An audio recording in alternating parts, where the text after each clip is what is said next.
రైతు సోదరులకి వినాయక చవితి శుభాకాంక్షలు. ఈ ఏడాది వాతావరణం అనుకూలిస్తూ ఉంది. ప్రస్తుతం జూన్ జూలైలో కొంచెం వర్షాలు ఇబ్బంది పెట్టినా ఆగస్టు నెలలో అనుకూలంగా వర్షాలు కురవడంతో పాటు అతి భారీ వర్షాలతో కొన్ని ఇబ్బందులు కూడా తలెత్తుతూ ఉన్నాయి. అవన్నీ ఇంక తప్పదు. తాజాగా భారత వాతావరణ శాఖ ఒక రిపోర్ట్ రిలీజ్ చేసింది. బంగాళాఖాతంలో అల్పపీడనం ఏర్పడింది. గత రాత్రి ఈ విషయాన్ని స్పష్టం చేసింది.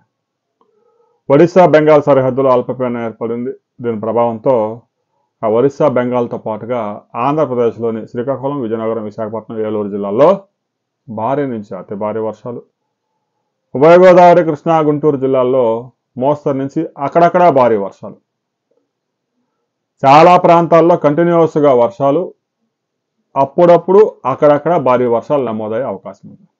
ఇక రాయలసీమ జిల్లాల్లో 3 నుంచి 4 సెంటీమీటర్ల వరకు వర్షాలు నమోదయ్యే అవకాశం ఉంది. తెలంగాణలోని 11 జిల్లాల్లో, ఉత్తర తెలంగాణలో ముఖ్యంగా చాలా ప్రాంతాల్లో మోస్తరు వర్షాలు, అక్కడక్కడ భారీ అతి భారీ వర్షాలు కూడా నమోదయ్యే అవకాశం ఉంది.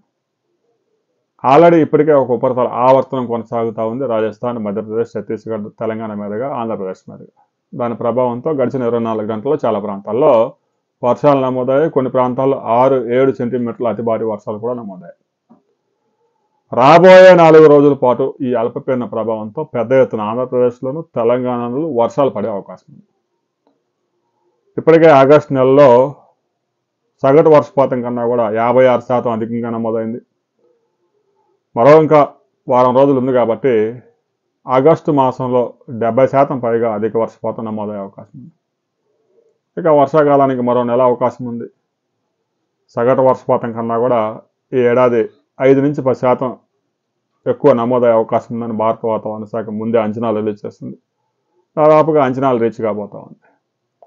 మీ ప్రాంతంలో గడిచిన 24 గంటల్లో ఎంత వర్షపాతం నమోదైంది అనే విషయాన్ని కామెంట్ చేయండి. మీరు ఈ ఏడాది ఏ పంట వేస్తున్నారు అనే విషయాన్ని తప్పనిసరిగా కామెంట్ చేయండి.